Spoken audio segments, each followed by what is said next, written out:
So what, yeah. Oh, sorry. Yeah. Once we grab cos, except for the applications, which we'll do a real brief intro to applications. Carlos, I'm not sure what we just.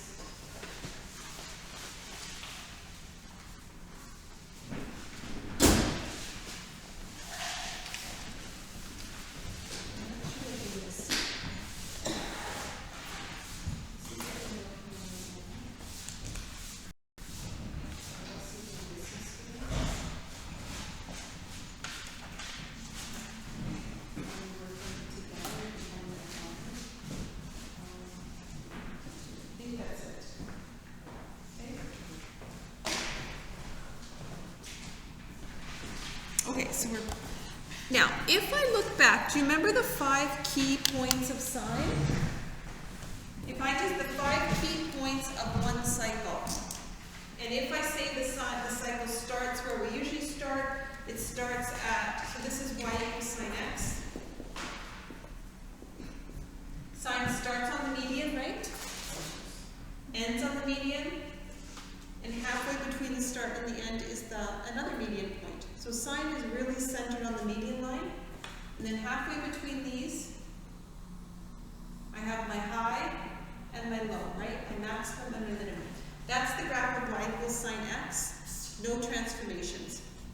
So we worked on this graph yesterday, and then we applied our transformations, but we did it in a different way. We didn't do the mapping approach. That's one approach, but I find the 5-point approach easier than the mapping, because the mapping involves fraction work with gradient values that can get kind of tricky. So this is the graph of y equals cos of x. And we'll take a look at the first time we graphed cos as well. Now cos starts at a maximum value. And sine graphs start and end at the same value, right? Because that's what makes them cyclical. I'm going to begin my next cycle, so the ending point is the same as the starting point. So if I start on a high, I have to end on a high, right, Emily? Okay, so then this kind of fits, if you know anything about the symmetry of sine and cos, halfway between two maxes, there must be a minimum. And then cos has 2 median values. So when students first plot it, if you just plot those 5 points, it's going to look like a V, right? But we know that the sinusoidal graphs are not V's, they're curves, right? So, whoops. So here's my value of 1, here's my -1, and here's 0. So these are the 5 points we're going to graph with cos. We're going to graph our 2 maximums, the minimum in between, and then the 2 medians. Okay. They both consist of a hill and a valley, right? Sine, here's my hill, and here's my valley part. It's just that coses are split up. Like here's the valley part of cos, right? Here's the dip of cos. And these two you have to put together to create the mountain part. All right, now if we look at the beginning of this chapter, once again, like I said, you could do the mapping approach, but we're going to do the 5-point approach again. Now if we look at cos, all the values are laid out for you, right? This was on page 8. This is what cos looks like. We graphed in radians, starts on a max, ends on a max, so points 1 and 5 are the max, point 3 is in the middle at a min, and 2 and 4 are on the median line. Okay? So let's see if we can make sense of that and use our skills and graph cos. So we only have 2 cos graphs. One's a straightforward one, fairly straightforward, and they gave us the grid, so that's nice. And then this one, they did not give us the grid, so we have to make our own grid up. And that's where we could probably practice a little bit more to making our own grids up. Okay, so we might do, I might do one with you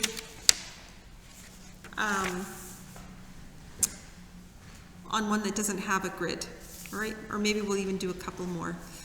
So, cos of half x minus 4, what changes do you see here? What transformations? Can someone verbally describe what the 1/2 and what the -4 does? What does the -4 do?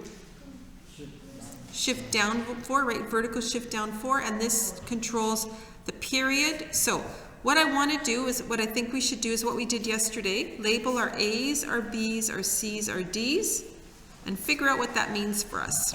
So what's a really easy value to start with? Which ones do you know for sure? Usually the A's and the D's we know for sure, right? What's D? D? What's D? What's D this time? -4. And A is 1. Okay. These two guys, so oh, what happened here? Oh my goodness. We're going to have to change this, right? Yeah, let's do -2 then for D. This was a boo-boo. Okay, we got to change this to -2. Okay, so I'm going to put my D value through. I like just using if I can use a ruler, it makes it a little nicer looking. So here's my horizontal line. Okay, that's what's the technical name for D? What do we call D in terms of the median, right? It's the middle line. And that's important because we've got, when we graph sine and cos, we need the median line to graph, right?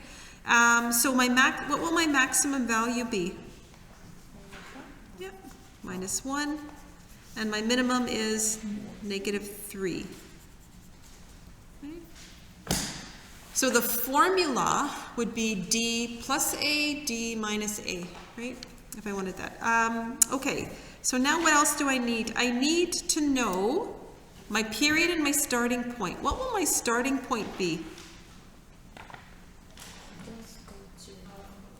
C would be 0, right? So cos starts where it's supposed to start, right? Cos will start at the maximum. The maximum on the y-axis, right? Which is what you, D, when you said at 0, you meant at the y-axis? Yeah, okay. Now we just have to figure out the period, right? This is probably the toughest thing to do. B is 1/2, but that's not what the period is, right? 2 pi divided by 1/2, 4 pi. Okay?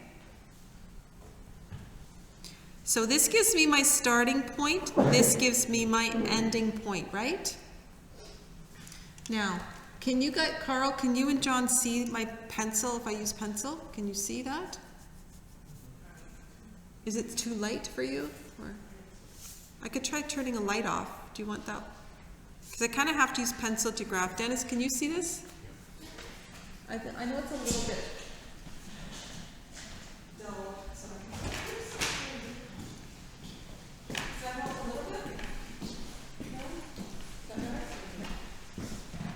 Okay, I am going to give you, I know we've never graphed cos before, but I want you to try to plot your starting and ending point.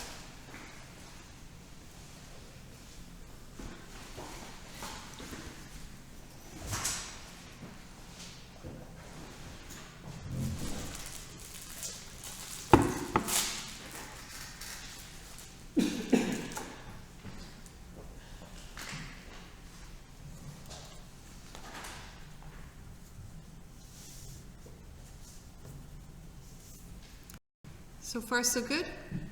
A point at 0, a point at 4 pi on the maximum line, right? Okay, halfway between 0 and 4 pi will be 2 pi. So that's plotted on the minimum. And then my remaining 2 points get plotted on the middle line, right? The median. So halfway between 0 and 2 pi is pi on the median, and then 3 pi on the median. And do not draw a V. It's a kind of like an inverted part of a parabola, right? A nice smooth curve. Dip down at the bottom like a teacup.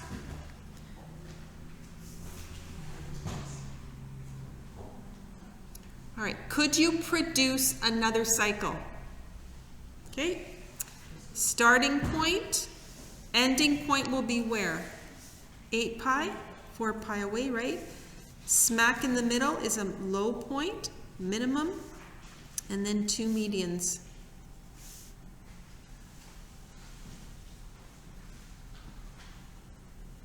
And then I connect the dots again.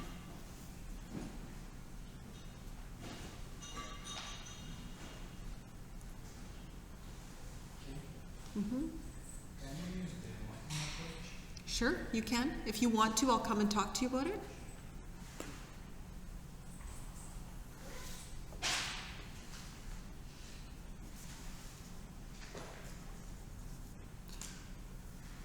Okay. Are we good? All right, let's do domain range. Now, you were just told to graph this function, and you weren't given any restriction. So if you're just told to graph this, what really happens is this goes on forever and ever, right? Sometimes you're told to graph one section, so you have a defined domain. If you don't, we have to say our domain is all real numbers, right? So I want you to give me the range, the y-intercept. There are no x-intercepts this time, correct? I think that's probably about it, right? Give me the amplitude as well. And we know the period, we already stated it, is 4 pi. Okay. What's the range for this function? Yeah, and we square brackets, right? Y-intercept, -1, right? Right here. Amplitude is 1, and then the period 4 pi.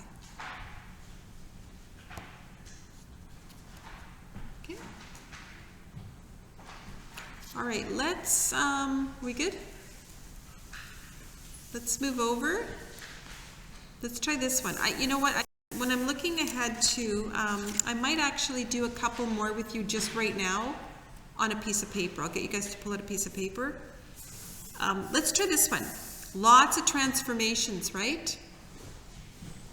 So I need my A, my B, my C, and my D. And that information gives us enough to graph our 5 points. So what's my A value? Half. My D value is 3, right? Immediately, A and D give you enough to do your max and your mins. Now, on a normal graph, we would draw our graph, or it'd be easier to identify max and min. This time, though, it's a little hard to see with nothing here. So what's my maximum value? Remember how to find maximum value? It's D plus A. So what would that be?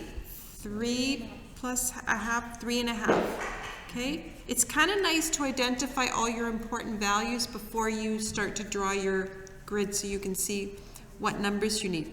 And minimum, to get the minimum value, remember what you do? We take D, subtract A, right? So what will that give us? Yeah, 2.5. 3 subtract A gives me 2.5. And that's my minimum. Okay, so I need my minimum, my maximum. I could at least draw, do my y-axis now, I think. I know where I'm headed with that.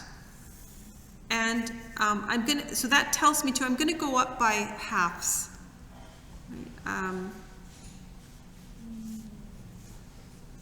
So if I say that this is, if I say this is 4, 3.5, 3, 2.5, 2,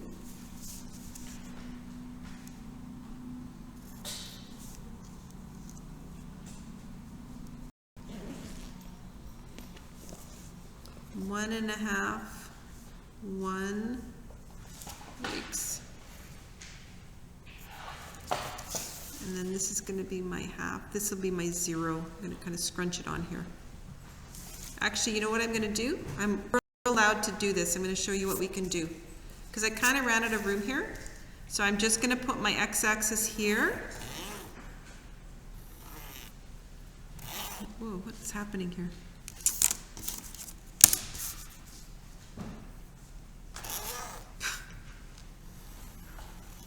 There, okay. Because I didn't start, like I used a proper axis here, but I kind of ran out of, as long as you do one of these, you're telling the reader you didn't start at 0. Okay. Now, this is the tough part. This is why I want to do a couple more with you just on blank paper, because they don't give me a scale this time, right? And I'll identify my D. I'll just draw my D in here too. There's my median.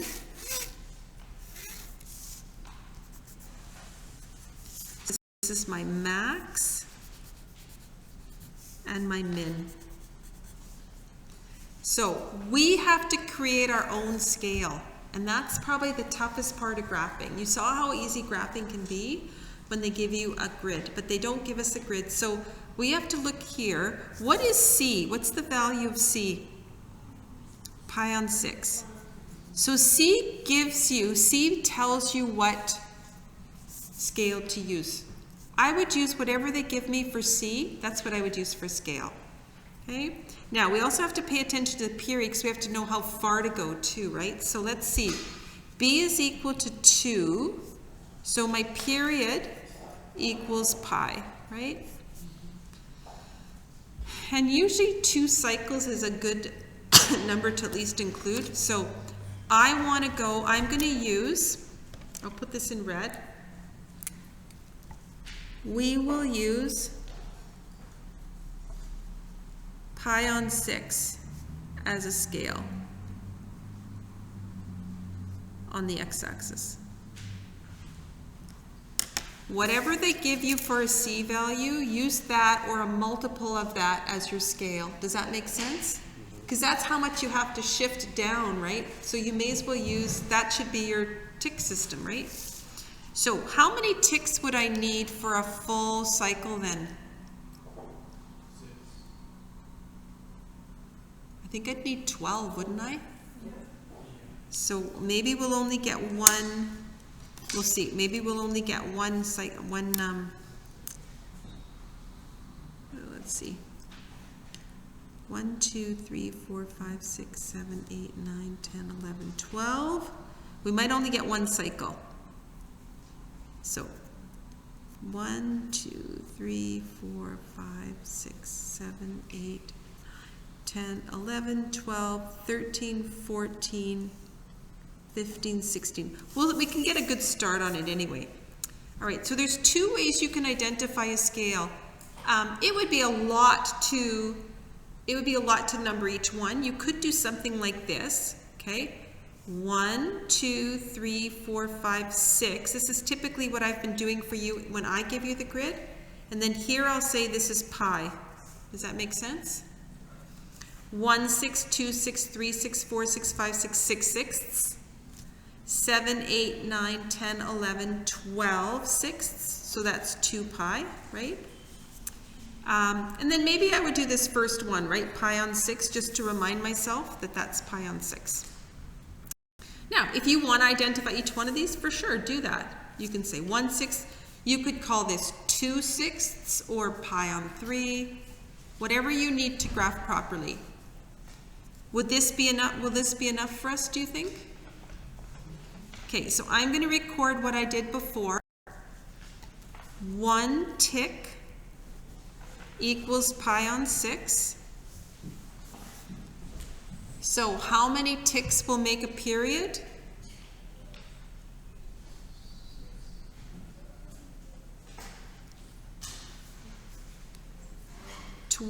Pi on 6, or sorry, period equals pi, 6 ticks equal 1 period, right? For this graph, would you agree? Okay. All right, so now I know my ticking system, and again, it's easier on a grid, but again, I just have to keep repeating myself. They don't give you grids on the exam, they just give you blank paper. So kind of have to get used to seeing or counting blank paper like this. Okay, so where is our starting point? Pi on 6. And where does cos start? On a maximum, right? So it's starting here. And then I count 6 ticks, and it's going to be the ending, right? So, I mean, you could go here. 1, 2, 3, 4, 5, 6. So there's another maximum. And halfway between these, 1, 2, 3, there's a minimum.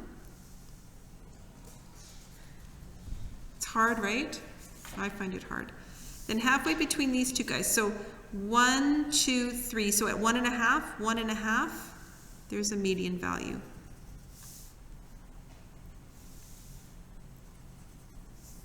And there's my first curve. I guess we will get to, right? All right, I always said when you have a shift, make sure you connect it to the y-axis. So 1.5 over, there would be another point on the minimum, so kind of just over here would be another, or median value. So connect that.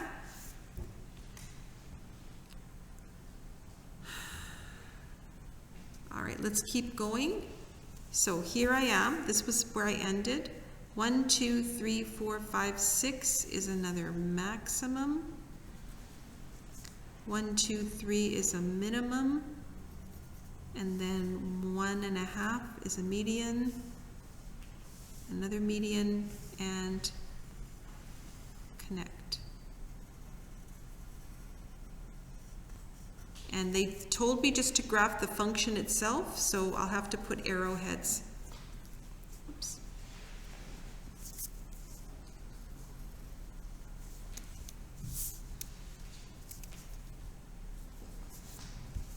Okay, so that's the graph of cos. So how you get the median? It's Median? Yeah. This is the median value. That's No, I D. mean, when you like just drew the line. Well, I knew that the period was pi, and pi equals 6 ticks. No, I'm talking about the dot on the median. The dot you make the median. Oh, okay, so here, there's a max, right? And here's a max. So 1, 2, 3, 4, 1, 2, 3, 4, 5, 6. Here's your other max, right? 6 spaces. 1, 2, 3. Halfway between is a low point. What's half of 3 spaces? What's 3 divided by 2? Cut 3 in half. 1.5. So 1.5. That gives you your middle lines. It's a little harder with odd numbers, right? If I was graphing with pi on 4s, everything would be easy to see on the grid. All right. I would like you to find the y-intercept without a calculator. Use this exact value.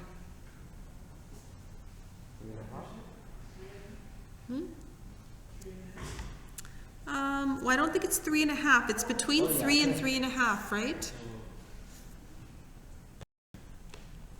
But you should be able to figure it out.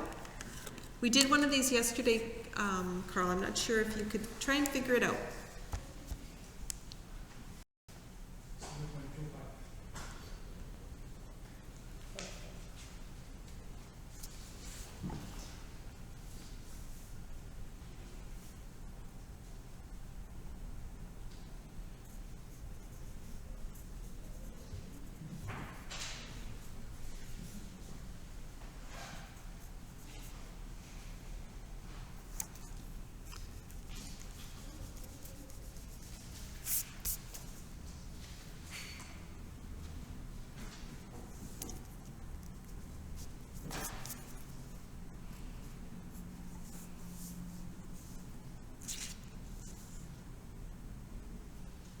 What does it look like on the graph that it is? It's between 3 and 3.5. What? 3, 3 1/4. Kind of looks like that would be on the graph. Let's see. How do we find a y-intercept, John?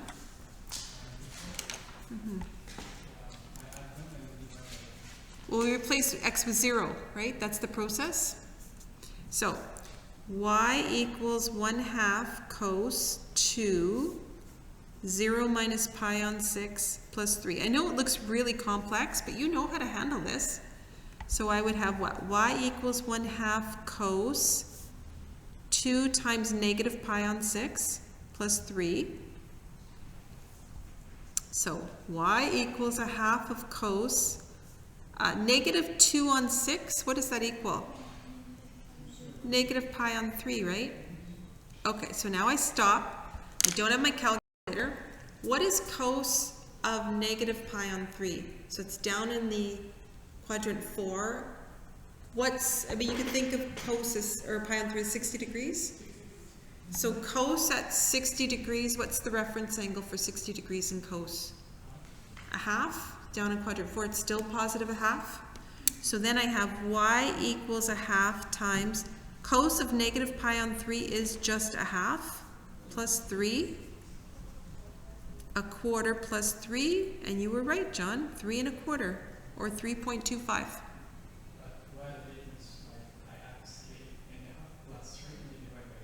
You what?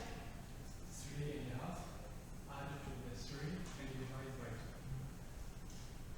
2. Oh, I see. How did you know that it hit there just by looking at it?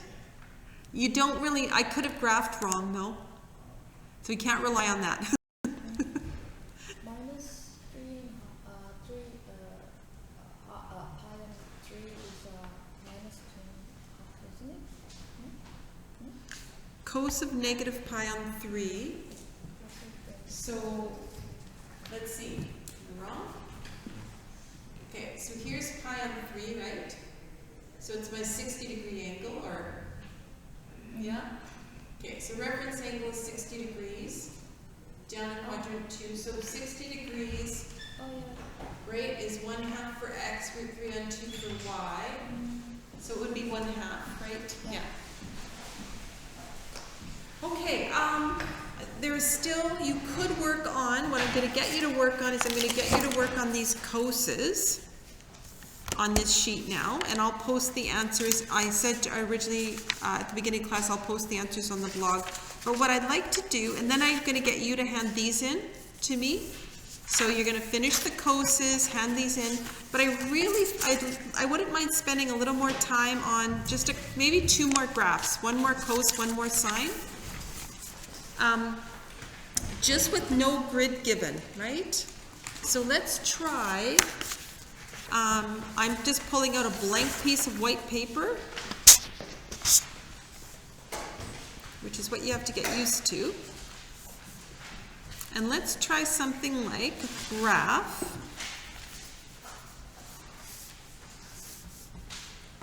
y equals 3 sine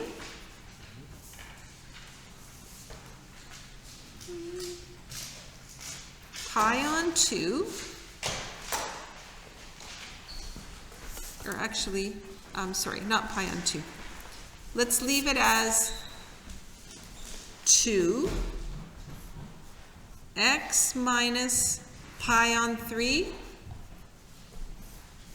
plus 1. Okay. Lots of changes to that graph, right? Vertical stretch, vertical shift, horizontal compression, horizontal shift. So list your A, B, C, and D. We're graphing, just making our own grids up for those came late, because this is what you see on the exam, right? They actually give you more than this. This is what they give you on the exam. They give you one of these. They just give you this. But that's it. They don't give you ticks. They don't give you grids. So you got to come up with your own grid, your own ticking system.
A's, B's, C's, and D's done?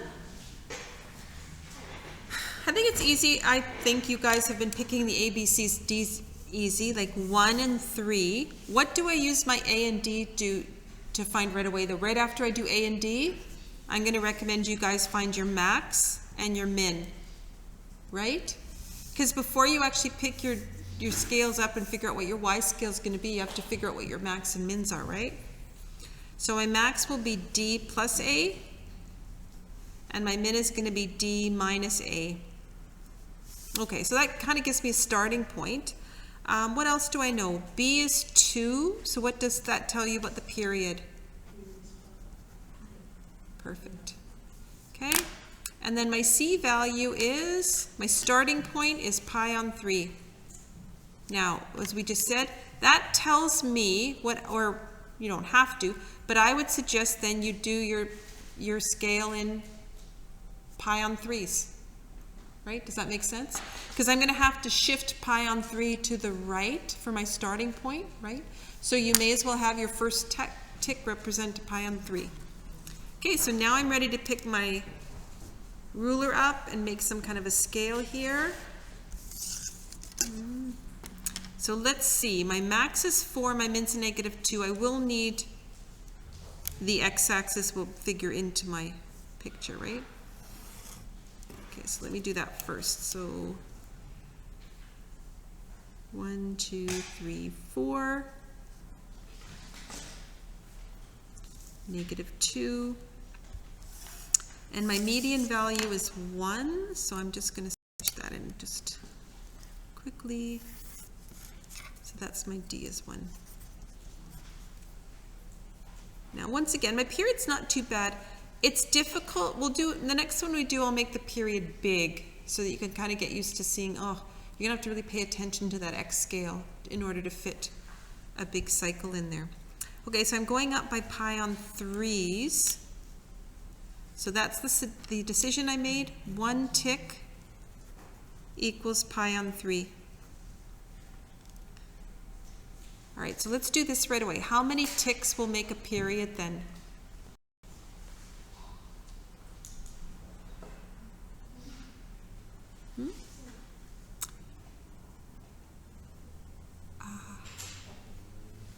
I'm going to say 3 ticks equals a period. You're counting the one that you start with too, right? But we won't count that one. We're starting at 1, and then how many? It'll be 3 moves to make a period, right? Because if I do, like when I say 3 ticks, if I just multiply this by 3, right, I get 1 full period. Okay, so that gives me enough. I kind of get a sense of how many ticks I need to include, like how big my scale has to be. Just pick something on your ruler. You have to use a ruler. I flip-flop back and forth all the time between centimeters and inches. I think I like using inches because it's a little bigger. Sometimes I can't use inches though if I don't have enough room, but this one I think I can, right? Because look at this. 1, 2, 3, that gives me a period, even if I start with a shift over. 1, 2, 3 is another period. Oops. Another one. I should have at least 2 cycles on here. So again, I will always label my first tick just to remind myself, oh yeah, my first tick is pi on 3. And after that, so 1/3, 2/3, 3/3, 4, 5, 6/3, 7, 8, 9/3, which is 3 pi. So let's see if that gives me enough, okay? Okay, so here's my median value. Again, I'm just going to label my max and my min to keep myself kind of centered here. All right, I'm ready to start, I think. So once again, my B and my C are the kind of the harder things to do, I think. This is my starting point, right? So where does sine start? Where does a sine cycle start? On the median, right? So I find my median, I find my starting point here as I start, and it ends on a median, right?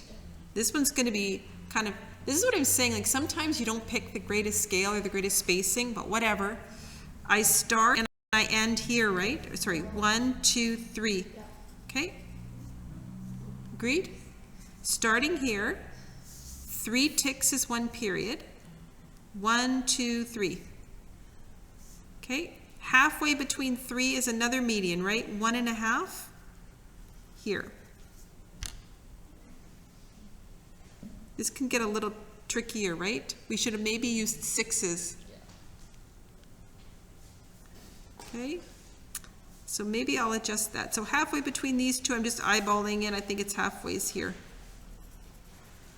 And halfway between here and here is a minimum. So I think I'm going to adjust something.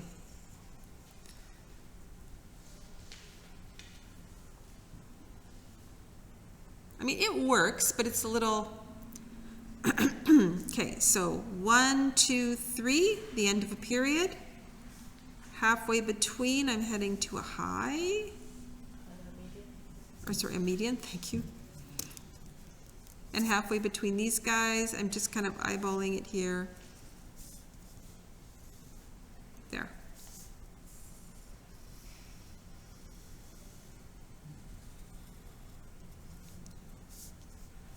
So with 6s and 3s, you might want to pick 6, like use your pi on 6 as a tick for, like 6s and 3s are in the same family, right? So if you wanted to make your counting easier, you can always just use 6s. For 6s and 3s, use 6s. Does that make sense? You know what I mean?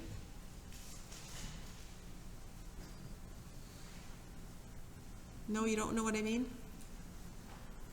Okay, actually we'll do the same graph and I'll show you what I mean. All right, let's connect though. Where would my next point be? So,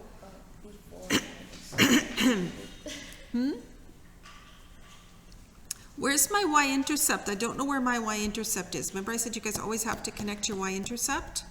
So let's figure out what the y-intercept is. Replace x with 0. So minus pi on 3 plus 1. We just did one like this, right? So y equals 3 sine.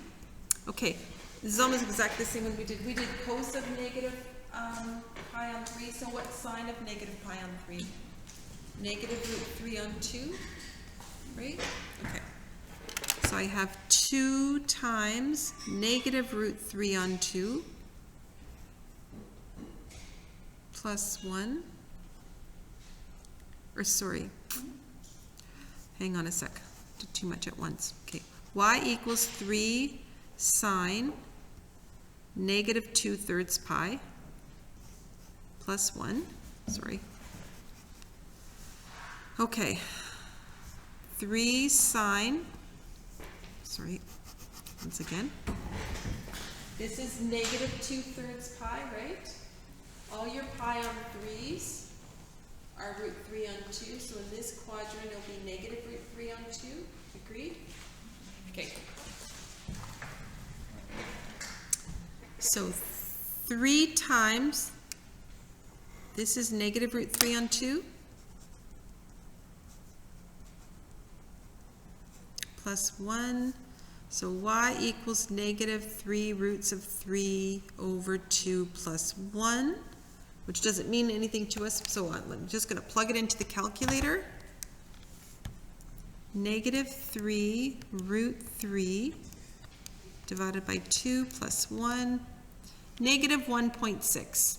Okay, so let's find that. That kind of gives you where to join it, so negative 1.6 about right here. Okay, so that's where your y-intercept is. Okay, so we're just using our knowledge of where the 5 points occur on the cycle, agreed? And like kind of just dividing everything by half. It's a little hard to do like dividing 3s in half and in half again. That's why I was kind of just eyeballing here. Maybe what's wrong?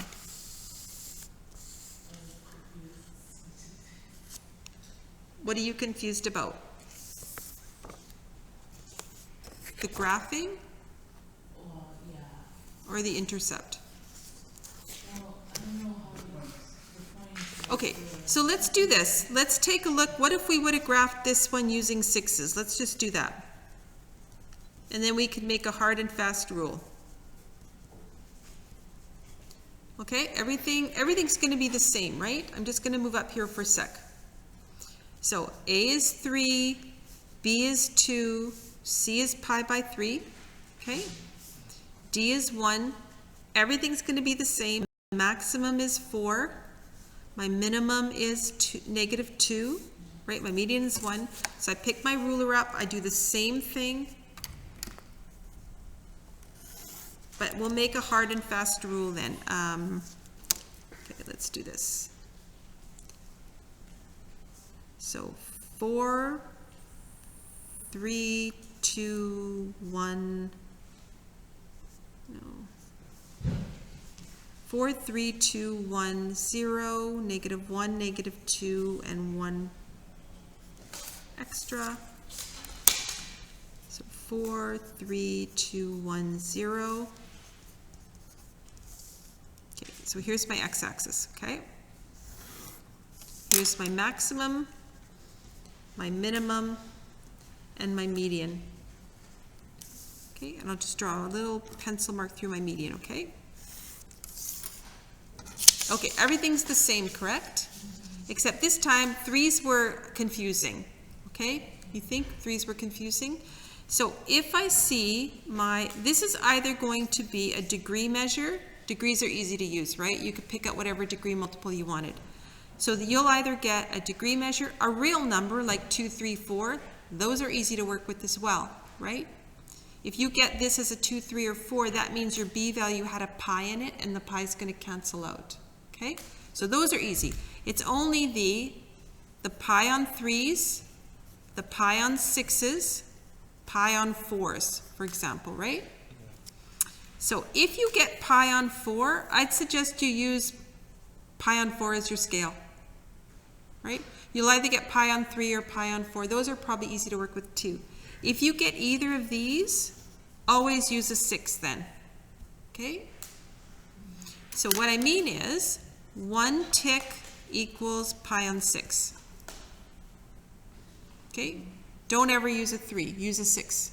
So that means, okay, and I know my period was, what did we say our period was pi? So period is pi, we had that recorded up here. Period equals pi. So that means how many ticks will make a full period then? 6 ticks will equal 1 period, right? If my period is pi. Agreed?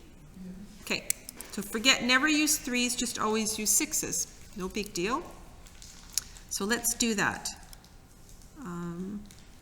So 1, 2, 3, 4, 5, 6. 1, 2, 3, 4, 5, 6. Okay, so this is pi, this will be 2 pi. Agreed? Yeah? I always just do my first tick just to record it, just so I make sure. Okay, that's pi on 6. Okay, so where was my starting point? Pi on 3. Okay, that's the only little glitch, but what is pi on 3?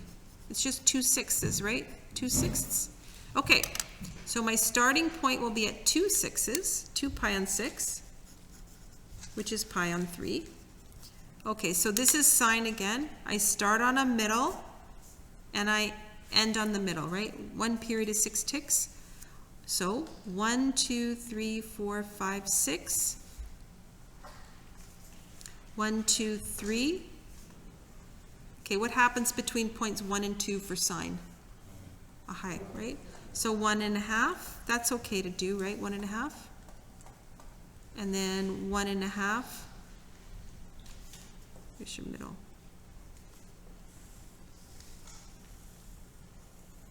Is that better? Okay, so just always never use 3's, just use 6's. Okay, let's try, I don't know if I can squeeze one more in. I'd have to do a couple more little pencil ticks.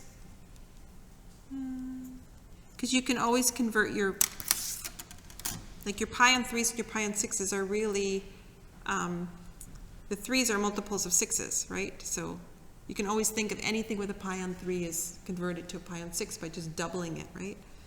So 1, 2, 3, 4, 5, 6, there's my next ending spot, right?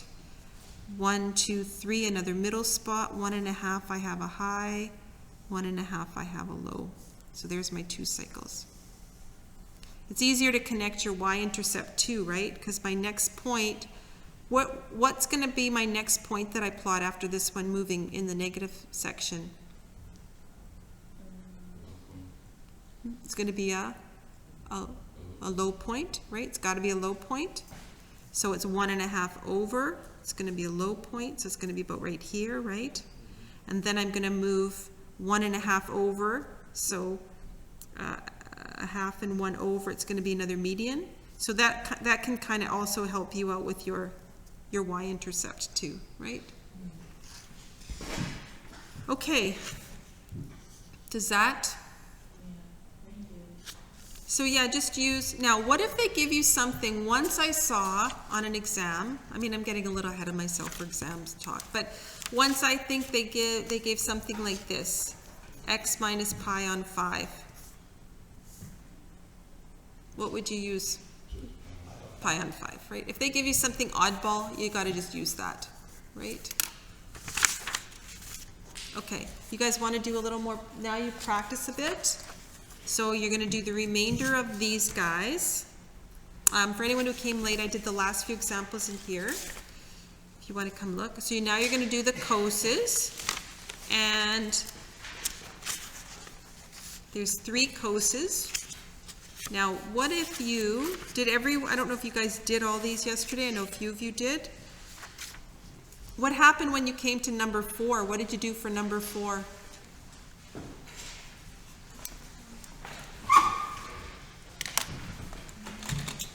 Does anything look tricky about number 4? Because what do you have to do? Factor. You got to factor this 4 out, right? Anytime there's a b value and a shift, you have to factor the 4 out. So what would we get here? Y equals 1/2 sine 4 pi on 4, right? So this one, I think I would, well, you were given it, right? See how we gave you pi on 4s as a scale?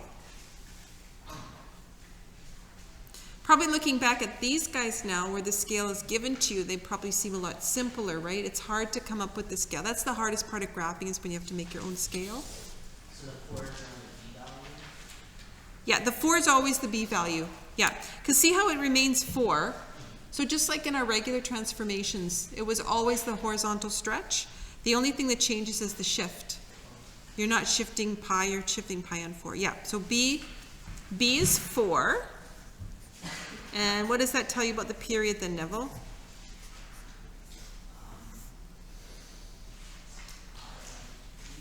Yeah, so 2 pi over 4, pi on 2. So some of these end up looking a little funny, right? That's going to be a very small period. I think there might be another one, and sure enough there is. There's another one of those guys coming up here for cos, right? So be careful about that one. So this one we gave you a nice grid, but we didn't give you a scale, so you can make your own scale out. And then this one, nothing, just the axes. But it is in degrees, so that's kind of nice.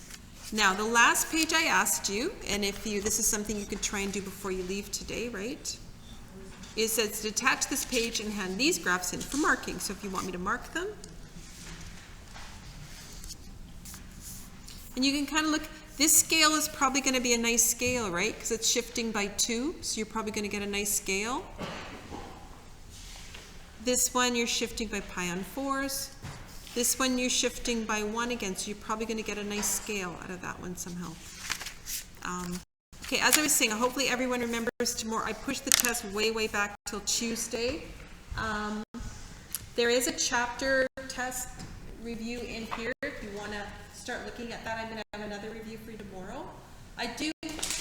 Your test isn't going to be on, we're not going to have applications on your test, the word problem, because that comes later on at the end of your last trig unit. But in the examples booklet, there are a couple of applications, so I might just talk about those tomorrow or Monday, just to tell you how they tie in. Like, they're not, you're given the equation, right? It kind of fits in with what we're doing now, so I think it would reinforce your learning anyway. But this is the beginning of applications. We'll do more later. But I wouldn't mind just maybe introducing some of these before your test too, because I think they'll help you understand what's going on. Put a little context. But that's basically it. What we've done up till now is basically what your test will be about. Okay? So if you're kind of interested or kind of trying to wrap your head around it, you look to your outcomes. So your learning outcomes for the trig booklet, the graphing one, and then, where is it? The first one we started out with, right? So this is all the stuff that's going to be on your test. Sketching graphs, knowing all the parts of the graph, describing the changes on a graph, sketching a graph, or if you're given a graph, writing the equation, right? So that's pretty straightforward. That's what you've been doing. And then back to the first chapter was angles and standard position, coterminals, the trig ratios, given a point or a ratio. Yeah, exact values. We'll talk more about that tomorrow maybe. There's going to be a few about that. Lots more emphasis on this one in the next trig chapter. And then that arc length formula. So, as I've told you before, there shouldn't be, all you should really have to do is just kind of think about this first quadrant, right? What happens here? And if you can convert your radian measures to degrees, I mean, you have these guys, right? These guys, and then this guy. These are easy because they are equal to each other. And these guys are the ones that flip-flop, right? Now, there's lots and lots of different ways of memorizing, but I always think of it, I like doing things visually. I think most people are visual learners to some extent.